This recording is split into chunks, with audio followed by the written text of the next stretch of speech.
Hello दोस्तों, आज हम बात करेंगे कॉल गुस्ताव यूंग की।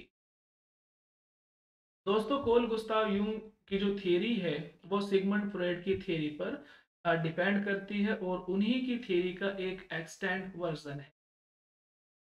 कॉल यूंग और सिगमंड फ्रॉइड ने लगभग एक लंबे समय तक दोनों ने साथ साथ सेमिनार अटेंड किए हैं और दोनों ने साथ साथ लेक्चर्स भी दिए हैं। अपने शुरुआती दौर में कॉल यूंग सिगमंड फ्रॉइड की काफी रेस्पेक्ट किया करते थे, लेकिन समय बढ़ते बढ़ते इन दोनों की जो दोस्ती थी वो उसके बीच में दरार आ गई।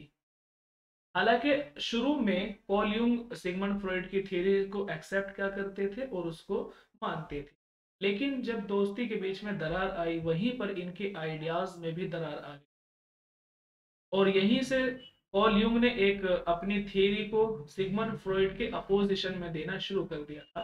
जब कभी भी हम पॉल यूंग को पढ़ते हैं तो उस समय सिगमंड फ्रॉइड को दिमाग में रखना जरूरी हो जाता है, क्योंकि पॉल यूंग भी जब थियरी लिखा करते थे, जब भी वो किसी टर्म पर काम करते थे तो उनके माइंड में भी सिगमंड फ्रॉइड की थियरी हुआ करती थी, क्योंकि सिगमंड फ्रॉइड ने साइको एनालिसिस की शुरुआत की थी और उसी साइको एनालिसिस को आगे बढ़ाते हुए पॉल यूंग ने भी अपनी थियरी को दिया था। ठीक है, तो सबसे पहले हम जानते हैं आर्किटाइप।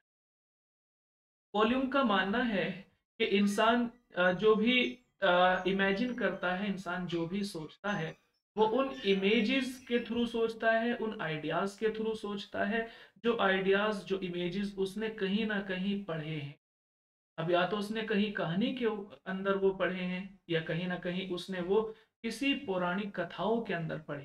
फॉर एग्जाम्पल, रामायण के अंदर बहुत सारे ऐसे किरदार हैं, बहुत सारे ऐसे इमेजेस हैं, बहुत सारे ऐसे सीन्स हैं जो कि हम देखते हैं और हम उसको, तो इंसान जो भी सोचता है वो उन इमेजेस के थ्रू, उन आइडियाज के थ्रू सोचता है जो कि हमारी कल्चर में रहते हैं और जो टाइम स्पेंड यानी पुराने समय में जो भी पौराणिक कथाएं हैं, किस्से, स्टोरीज हैं, परियों की कहानियां हैं, ठीक है, जिनों की कहानी, ये जो इस तरह की जो कल्चर है, पौराणिक कथाएं हैं और मिथ हैं, लीजेंड हैं, किस्से कहानियां हैं, उनमें जो इमेजेस आते हैं, जो आइडियाज आते हैं, हम भी उन्हीं के थ्रू सोचते रहते हैं और इन्हीं इमेजेस को उन्होंने टर्म दिया है आर्ट। अगर आपको थोड़ा सा याद हो तो हमने एक वीडियो बनाई थी मेटा नैरेटिव्स। ठीक है, मेटा नैरेटिव्स के अंदर भी यही बातें बताई गई थी जिसको यहाँ पर टर्म दिया जा रहा है आर्किटाइप। अगर आपको और अच्छे से, आप हमारे चैनल पर वीडियो देख सकते हैं मेटा नैरेटिव। ठीक है, कह रहे हैं कि ये जो इमेजेस हैं, ये जो इमेजेस हैं या ये जो आइडियाज हैं, इनको कोलियंग ने जो टर्म दिया है वो आर्किटाइप्स का टर्म दिया। ऐसे इमेज, ऐसे आइडियाज जो कि कल्चर से लिए जाते हैं या फिर पुराने समय से लिए जाते हैं। और यही इमेज क्या होता है, कह रहे हैं collective unconsciousness common to all mankind are not restricted to a particular individual. और ये कह रहे हैं ये जो इमेजेस हैं, ये जो आइडियाज हैं, ये कह रहे हैं कि ये एक तरह का कलेक्टिव अनकॉन्शियसनेस। अब कलेक्टिव, कलेक्टिव माने कलेक्शन, संपूर्ण, सबका सब। ये कह रहे हैं कि इस तरह के इमेजेस होते हैं, ये इस तरह के आइडियाज होते हैं जो कि हर इंसान, कॉमन टू ऑल मैनकाइंड, हर इंसान के अंदर ये इमेज होते हैं, ये आइडियाज होते हैं और ये किसी भी इंडिविजुअल तक जो है ये किसी इंडिविजुअल तक सीमित नहीं होते, बल्कि सारे के सारे लोग इन आइडियाज को, इन इमेजेस को, इन विचारों को, इन व्यूज को, ठीक है, इन आइडियोलॉजी को क्या करते हैं, सबके सब इंसान को आपस में शेयर करते हैं। Art argued Jung often exhibited universal. ये कह रहे हैं ये जो इमेजेस होते हैं ये कैसे होते हैं, यूनिवर्सल, हर इंसान इमेज को फॉलो करता है। Archetypes from this collective unconsciousness, Paul Jung says that human mind has the innate features of mind due to evolution।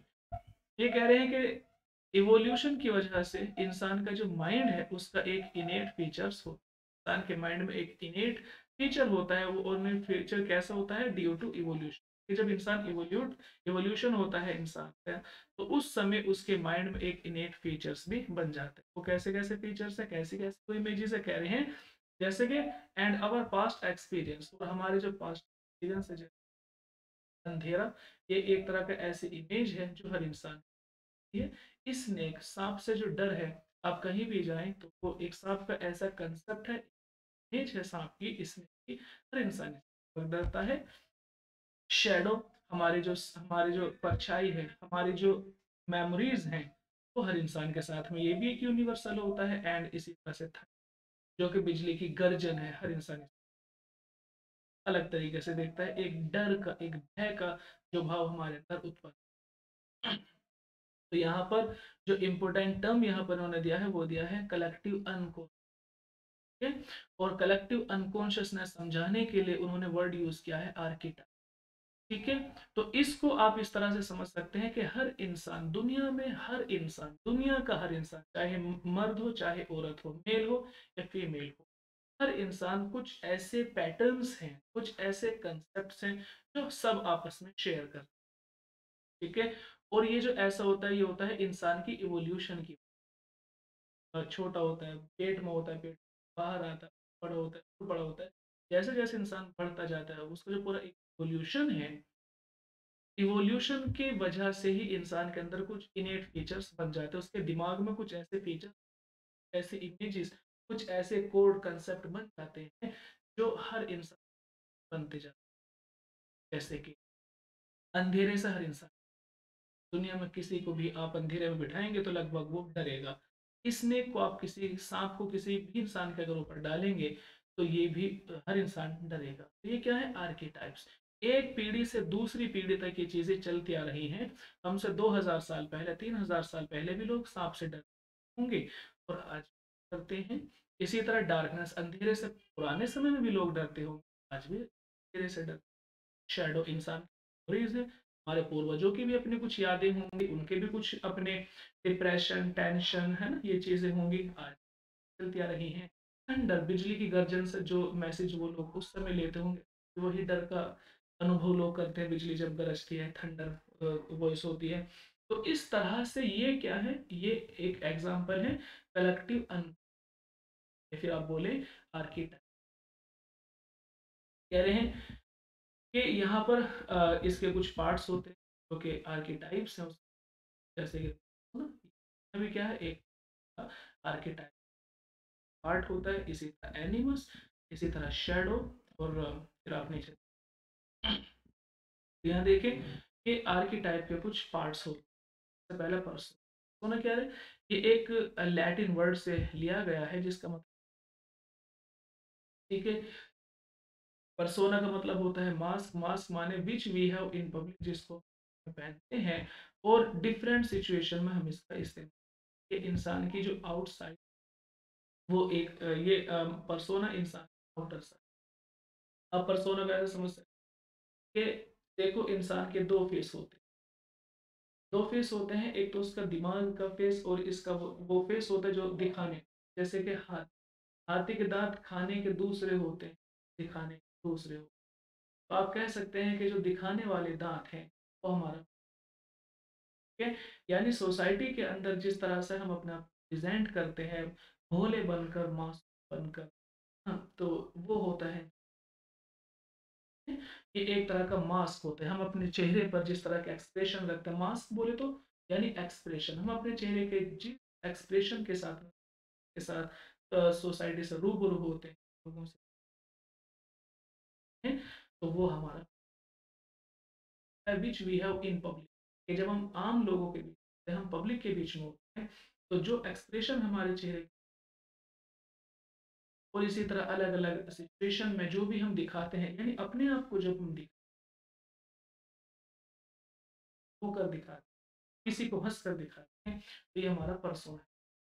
और ये इंसान की आउटर साइड, दिमाग से अलग, दिमाग में तो कुछ और ही चल रहा है, दिमाग में तो जलन है, नफरत है एक दूसरे, लेकिन चेहरे, तो ये जो मुस्कान है, ये आउटर साइड। नेक्स्ट कहा है एनिम, ये है एनिमस और एनिम, ये भी टर्म दिया है, काफी इंपॉर्टेंट है कोई उनका टर्म। तो एनिमस और एनिमा बोलते हैं फेमिनाइन को, इंसान के जो फेमिनाइन फीचर्स होते हैं, जो महिलाओं की जो जनानापन, जो ऐसी क्वालिटी हैं, जो जैसे कि केयर करना, एक दूसरे की देख रेख करना, इमोशनल, छोटी छोटी बातों पर रोने लगना, जो औरतों की फीचर्स होते हैं वो कहलाते हैं एन, और एनिमस मैस्कुलाइन फीचर। मैस्कुलाइन फीचर्स माने हिम्मत दिखा, बहादुरी के काम। ये दोनों क्वालिटीज ऐसी हैं जो कि एक कंप्लीट और तैयार करती हैं। देखो एनिमस और एनिमा को आप समझ, जब हम पेट के अंदर होते हैं, और जब हमारे ही नहीं बनते तो शुरू में एक बच्चे जो होता है तो ना तो वो मेल होता है फीमेल होता है, ठीक है। वो जब बनना शुरू कर, मेल है फीमेल है, तो उन दिनों में कुछ उसकी क्वालिटीज ऐसी होती हैं जो कॉमन हो, लेकिन जैसे जैसे ये बढ़ता है ये प्राइवेट बनने शुरू होता है तो वो मेल के रूप में और फीमेल के पार्ट्स बन जाते हैं। तो इस तरह से उस समय यानी वो समय जो मेल या फीमेल ही था, समय की जो क्वालिटी है वो आगे तक भी अगर इसी तरह चलती तो वो एक कंप्लीट मैन। देखो हमें सोचते हैं कि महिलाओं के कैरेक्टर फीचर्स जैसे कि केयरिंग होती और उनके अंदर जो सुंदरता है होनी चाहिए, जबकि मर्दों को हार्ड एंड टफ माना जाता है। वो माना जाता है कि मर्द को दर्द नहीं, उनको दर्द नहीं होना चाहिए, वो चाहिए, केयरिंग नहीं होना चाहिए, इमोशन नहीं होने चाहिए, ये मर्दों की। लेकिन कोरियम कहते हैं, उन्होंने इसके बाकायदा टर्म दिया है एनिमा। यहाँ पर आप माँ से याद रख सकते हैं, माँ माने फेमिनाइन, माँ औरत ही होती है तो फेमिनाइन यानी महिलाओं की क्वालिटी, और एनिमस, मस मीन्स मैस, मस मैस ऐसा रख, माँ से फेमिनाइन और एनिमस। तो ये दोनों क्वालिटीज ऐसी हैं जो एक इंसान कंप्लीट बनाती है। एक मर्द इमोशनल होना, से भी केयरिंग होना, ये नहीं कि औरतें ही केयरिंग होंगी, ये बच्चों की देख रेख करेंगे, औरतें ही रोटी बनाएंगी, मर्द रोटी बना ही नहीं सकते, मर्द बर्तन धो ही नहीं सकते, मर्द बच्चों को दूध पिला ही नहीं सकते बोतल से, ठीक है। या इसी तरह से औरतें ऑफिस का काम नहीं कर सकती, औरतें बाहर से सब्जी नहीं ला सकती, या औरतें कुछ वजन का काम नहीं कर सकती, ये चीज़ें नहीं होनी चाहिए। एक कंप्लीट जो पर्सन होता है वो होता है जिसके अंदर दोनों क्वालिटी, अगर महिला घर पर नहीं है तो मर्द घर, तो ये याद रखना काफ़ी इंपॉर्टेंट है। जो थर्ड इन्होंने आर्किटाइप्स का पार्ट बताया वो है शैडो। से समझ में आ रहा होगा, शैडो माने the dark side of side, इंसान की जो साइड कंसिस्ट ऑफ रिप्रेस्ड, इसके अंदर क्या शैडो में क्या क्या आ जाते हैं, रिप्रेस्ड यानी मेमोरीज, यादें आ जाती, इमोशंस, जो हमारे इमोशंस हैं, जो भाव है हमारे शैडो में आ जाते हैं, फियर्स, जो डर है वो भी इसके अंदर आ जाता है, वरीज जो चिंताएं हैं वो भी शैडो में आती हैं, डिजायर्स जो हमारी डिजायर्स है वो भी शैडो में आती है, और जो कैरोस है, इधर ये करूँ या वो करूँ, ये सारी की सारी शैडो। तो ये भी हमारी साइड ना, लास्ट जो लास्ट है तो वो है सेल्फ। ये 4 नंबर पर आते, चार चीजें बताई थी इन्होंने। आर्केटाइप्स चार तरह के होते हैं, पर एनिमल्स, शैडो, और हम इनको पार्ट्स ऑफ साइकी भी बोलते हैं। कह रहे हैं सेल्फ ये क्या है, total personality of any person, एक इंसान की जो टोटल पर्सनैलिटी हो वो कहलाती है सेल्फ, मीन्स टोटल पर्सन। और यहाँ पर कॉन्शियस और अनकॉन्शियस जो पार्ट है हमारे माइंड के, ये उन दोनों का, सेल्फ क्या है इंसान के पर्सनैलिटी, और ये कॉन्शियस पार्ट और अनकॉन्शियस कॉम्बिनेशन। अगर आप इनको और जानना चाहते हैं तो देख सकते हैं, पर्सोना वो मास्क है, वो जो है मुखौटा है जिसको हम सबके साथ पहन लेते हैं। एनिमस, एनिमा आप समझ गए हैं, एनिमा बोले तो फेमिनाइन क्वालिटी, एनिमस बोले तो मेल क्वालिटी, देख लेना। और शैडो आप देख रहे हैं, शैडो के मतलब डार्क साइड, पर्सनैलिटी इंसान की जो डार्क साइड शैडो। और यहाँ पर कुछ इस तरह के टैबूज हो, काम होते हैं, कुछ सोच इच्छाएं होती हैं जिन चीज को सोसाइटी परमिट नहीं करती, ये सोसाइटी उनकी परमिशन नहीं। और अगर हम इस तरह के काम कर भी देते हैं तो उस समय हम कैसे हो जाते हैं, हमें सजा दी जाती है। लेकिन ये जो प्रोहिबिशन है और टैबूज हैं ये इंसान की क्रिएटिविटी के लिए बहुत ही इम्पोर्टेंट, हालांकि कुछ सोसाइटी के अंदर, और अगर आप उन टैबूज गलत कामों को कर लेते हैं तो सोसाइटी को पनिश देती है, कानून आपको सजा देती है। लेकिन यहाँ पर कॉलिंग कहते हैं कि ये शैडो अगर इसका सही से इस्तेमाल है, तो ये इंसान की क्रिएटिविटी है। देखो शैडो, आपने देखा होगा कि जब हम अपने आप को बिल्कुल खो देते हैं, कोई काम करते हैं और जब हम उसके अंदर पूरी तरीके से खो जाते हैं, पूरी तरीके से खो जाते हैं, तो उस समय हम एक बेहतरीन काम कर गुजर बेहतरीन बेहतरीन टास्क भी हम कंप्लीट, जब हम अपनी डार्क साइड में चले, जो अंधेरा है, जो अंदर की जो एक इमोशंस है उनको बाहर निकाल, अंदर की क्रिएटिविटी को बाहर है, तो वो शैडो। तो कोलियो ने कहा है कि हालांकि चीज सोसाइटी के हिसाब से तो सही नहीं होती, लेकिन अगर इंसान सही से यूज करे, वेरी इंपॉर्टेंट। नेक्स्ट ये सेल्फ आ जाता है, यानी कॉन्शियस और अनकॉन्शियस कनेक्शन होता है उससे। इसके अलावा जो नेक्स्ट इनका टर्म है खुद ही लिबिडो। लिबिडो दोस्तों आपने सिगमंड फ्रॉइड में भी पढ़ा, और सिगमंड फ्रॉइड ने तो इसको एक तरह, लेकिन यहाँ पर कोर्ल यूंग ने एक अलग ही बात की। उन्होंने सिगमंड फ्रॉइड की जो थियरी है, उन्होंने क्या कहा था इसको, उन्होंने कहा था सेक्सुअल डिजायर होते हैं लिबिडो कहलाते हैं, लेकिन कोर्ल यूंग ने कहा है कि लिबिडो एक एनर्जी, और कैसी एनर्जी, जो कि किसी भी फील्ड में किसी भी काम में इसका यूज किया, तो सिगमंड फ्रॉइड की थियरी से लगे यही सेम टर्म सिगमंड फ्रॉइड ने यूज किया था डिजायर के लिए, जबकि कोर्ल यूंग ने कहा है कि लिबिडो सेक्सुअल डिजायर नहीं, लिबिडो तो एक ऐसी चीज है जिसका काम किसी भी फील्ड में ले सकते। तो ये भी काफी इंपॉर्टेंट है, और जिसका मोस्ट और वेरी वेरी इंपॉर्टेंट दोस्तों वो कहलाता है कलेक्टिव कॉन्शियसनेस। वेरी वेरी, तो collective unconsciousness the part of human psyche एक पार्ट होता है, और इसके अंदर इंफॉर्मेशन रहती है, कैसी इंफॉर्मेशन, जो कि हम पूर्वजों से एंसेस्ट, जो इंफॉर्मेशन में हमारे से मिलती है। और ये जो इंफॉर्मेशन है, ये जो आइडियाज है, हम पढ़ा था, ये आइडियाज, ये इमेजेस, ये कंसेप्ट, ये कोड, ये सब लोगों के अंदर ये होते हैं। अनकॉन्शियस जो है माइंड का एक ऐसा पार्ट है जिसके अंदर आइडियाज होते हैं, कंसेप्ट हैं, यादें होती हैं, और कह रहे हैं ये और ऐसी चीजें होती हैं जिनका कॉलिंग ने कहा है कि there is a part of conscious that all share. ये कह रहे हैं कि माइंड में एक ऐसा पार्ट भी होता है जिसकी सारी चीजें जो हर इंसान आपस में शेयर कर, वैसे तो और पढ़ी है, आप वहां से देख सकते हैं।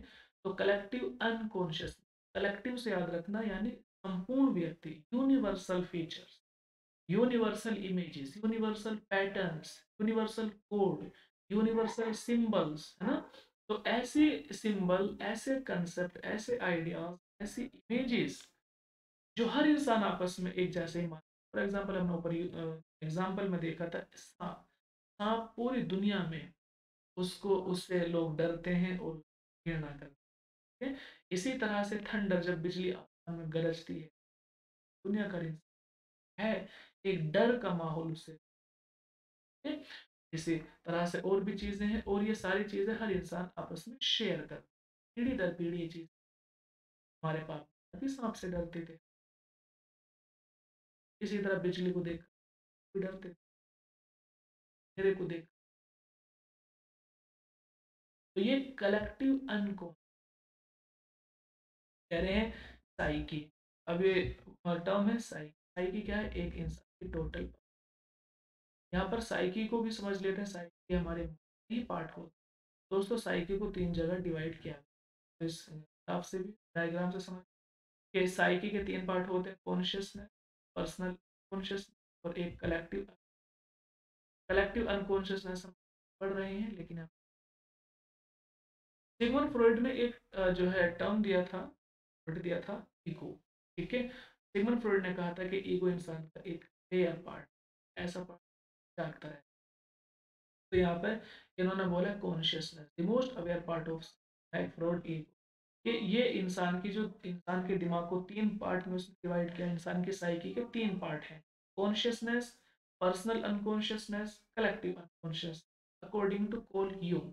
ठीक है, जबकि सिगमंड फ्रॉइड की जो साइकी थी उसकी उन्होंने अलग से थियरी दी है, आप उसको, उन्होंने कहा था ईगो, सुपर ईगो, कि इंसान की एक तो होती है ईगो, हेयर पार्ट रहता है।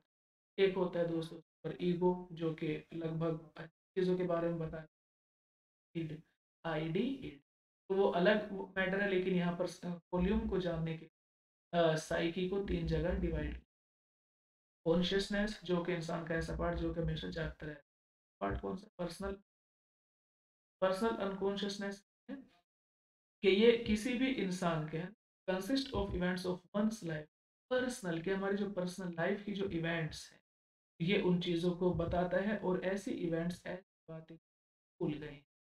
देखो, पर्सनल अपनी खुद की इंडिविजुअल, और अनकॉन्शियसनेस यानी जिनका अता पता ना हो। कॉन्शियस माने जागना, और अनकॉन्शियस माने जिनका अता पता ना हो। तो यहाँ पर ये कह रहे हैं कि ऐसी चीज, ऐसी यादें, ऐसी मेमोरी, ऐसे विचार जिनको हम भूल गए हैं, वो कहलाते हैं। ठीक है। और इसकी वजह से इंसान कैसा हो जाता है कि उसका जो नेचर है वो थोड़ा सा डिस्ट्रेस्ड, हमारी ऐसे और कलेक्टिव अनकॉन्शियसनेस सही है कि बिहेवियर ऐसे जो हम सब लोगों। और जो लास्ट में इनका important works, modern man in search of soul, 1933 में वर्क आया। मॉडर्न मैन इन वर्क भी आ जाते हैं इनको। इसी तरह the psychology of unconscious, psychology of unconscious. और इसी तरह एनालिटिकल साइकोलॉजिकल, एनालिटिकल साइकोलॉजी के फादर भी माने जाते हैं, ये ध्यान रखना, एनालिटिकल। इसके अलावा साइकोलॉजी एंड रिलीजन 19 का, और साइकोलॉजिकल टाइप ये 19। उम्मीद करते हैं दोस्तों कि आपको अच्छी ये समझ में आ गई होगी। हमने पूरी कोशिश। आज के लिए इतना काफ़ी है। सुनने के लिए धन्यवाद आपका।